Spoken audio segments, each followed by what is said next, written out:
I have a feeling this video may end up in a huge rant, but I'm going to go through it. 6 deadliest mistakes people do through brumation. Now, I've seen all of these pop up on social media this morning. Now, I follow a fair few people and I've seen 6 different things, and I'm going to go through them all right now in this video. So hopefully you guys don't make the same mistakes as some of these and you don't lose your precious animal. So welcome back to Northern Exotics. If you're new around here, my name's Richard. This channel is solely based on everything reptile related, whether it be specific species care, breed your own live food, little reptile life hacks, and we try and put a video out as much as possible. So if this is something you're interested in, I'd really appreciate it if you did subscribe. And while you're down there, please hit that bell notification just so you get notified next time I do upload a video.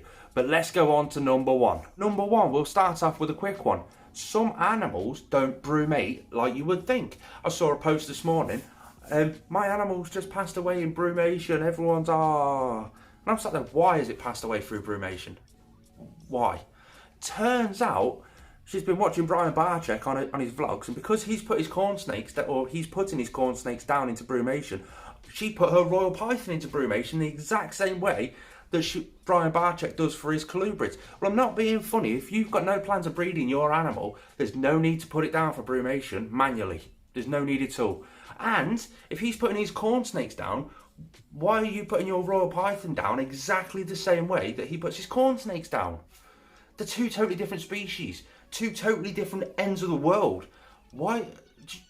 You need to do your research on your specific animal. Reptiles, ectotherms, they all brumate different ways if they're from different parts of the world. You need to do your research and find out exactly how to brumate your specific species. They all don't brumate exactly the same way. Number 2, this is one that happens with a fair few newer reptile hobbyists, so I'll go a bit gentle on this one. I seriously have a feeling this is just going to be a big rant. But food. If your lizard, your animal, goes into brumation, a solid brumation, he sleeps for a few months, and it's got food in its belly, that food will rot in its belly because your animal needs the heat to be able to digest that food. If it rots, the gases will come off that food, it will expand, you will kill your animal. So if you've gone down the line of, oh no, my bearded dragon's not eating, and you go to force feed it, chances are he's just getting ready for brumation and he's emptying his stomach, which is naturally what that animal would do. Your reptile doesn't need a full stomach when he goes into brumation like a bear does. Brumation is not hibernation. Hibernation, they have a full stomach and that food lasts them through the winter. Brumation, they need an empty stomach because their metabolism slows to virtually nothing. It's very important. If you want to learn more about brumation and everything involved in brumation, just click on that card just there.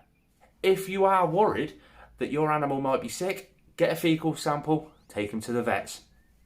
It takes out all the guesswork and you'll end up with a healthy bearded dragon. Everyone always seems extremely scared of going to the vets. Oh no, is he going to say something's wrong with my husbandry, or am I going to get told off? Oh no, is it going to cost a fortune? Vets are different these days. They really don't cost what you'd expect them to cost. But if you have got a husbandry issue, then he'll tell you that there's a husbandry issue and you can sort it to improve your animal. So it's win-win for your animal. Number 3, understand how long it takes to go into brumation. Again, I saw a post this morning. I've put my bearded dragon in for brumation and it's died. So I read through all the comments, and the comments were quite brutal, to be fair. They were all having a go at her and whatever. But it turns out she just, oh, my animal's started to slow down, I'll turn off all the heating and all the lighting, and she lives in Canada and it's cold. So basically the animal just passed away. It wasn't ready for it to happen. You need to understand how long it takes for an animal to prepare himself for brumation, because brumation is a hard time of the year for these animals. The stuff they have to go through in their body is unreal. So for a bearded dragon, my bearded dragon, if he decides to slow down, he's never brumated solidly. He's always just sort of faded in and out for a month or 2 and just plodded along. But it takes a long time to prepare that animal for brumation. It needs to have no food for 2 or 3 weeks before it goes to sleep. But then before that, it slows down its food. So there's a month gone already, and it's slowing his metabolism down. You'll start to see him hide out in the cold hide. You'll start to see him in a burrow or hiding out of the light. I never ever turn my lights off. I match the temperature to the wild recreation, so I'll check where these animals are from and what their temperature and humidity ranges are throughout that time that they're going to be asleep, and I'll match that. If they want to come out and have a little sip, they can have a sip of water. If they want to come out, if they come out and they're a lot more active and they're awake, they're alert, they're around, try and time how long they're up. A bearded dragon, normally 12 hours on, 12 hours off. If he's alert for 11 of those 12 hours where the lights are on, chances are he's waking up. Takes about 3 days for him to wake up properly, and then you can start feeding him again. If he accepts food, bonus, it looks like he's coming out of brumation, then slowly get him back onto the food. Don't just go straight back to immediate food, because that could have some indigestion issues. It's not a deadly mistake, that bit, but it could have some indigestion issues. This is number 4. Not all animals brumate the same way or for the same reasons. You get some animals that brumate due to temperature change, and they just want to hide out, let their body slow down and just sort of get out of the way for a few months. Some animals brumate because the humidity changes. They have a rainy season where they're from. The rainy season could throw them into brumation. On the flip side of that, the dry season could throw them into brumation, and they just want to hide out through that. If it's a dry season and they go into brumation, it's because inside their burrows it can be a lot more humid, and they'll just hide out there. Inside those burrows is going to be a temperature change ever so slightly, because they're used, take for instance Savannah monitors, they're used to being around the savannas, running around, eating away, monitoring the land, and then they'll go into their burrow and brumate for a while.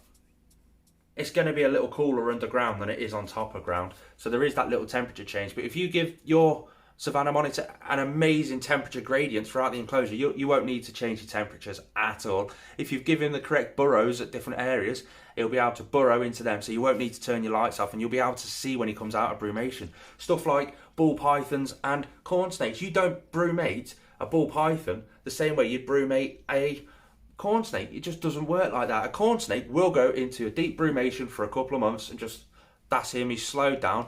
Whereas a ball python will just have a slight temperature change and they'll just slow down ever so slightly. There's not really that big of a difference in their normal behaviour to a brumative state. So royal pythons don't need to be brumated as you'd normally expect a brumation to be, like in your bearded dragons.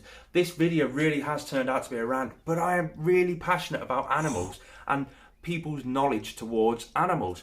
If you've got as much knowledge as possible against some of these animals, you are going to make some of these little mistakes. So it's highly advisable for you to build up as much knowledge as you possibly can for these animals. The most recent knowledge and the most common knowledge now is the most recent knowledge, and that's the most important, because new scientific papers are coming out all the time. New research is being done by some people a lot smarter than me. So yeah, do your research on not just captivity animals, but also what they're like in the wild, because at the end of the day, their natural behaviours are starting to come out in captivity, and you want to try and replicate the natural behaviours inside their enclosures. It just makes for a healthier animal. Number 5, to brumate or not to brumate? That is the question.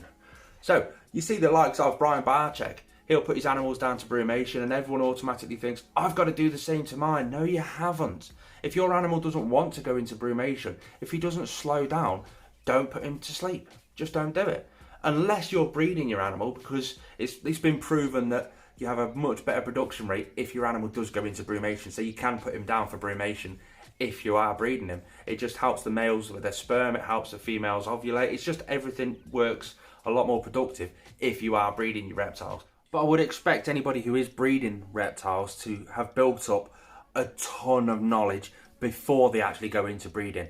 That's the best way to do it. However, if your reptile is just a pet like the majority of mine, you don't need to physically put your animal into brumation. You just don't need to do it. You want to enjoy your pet for as long as you possibly can.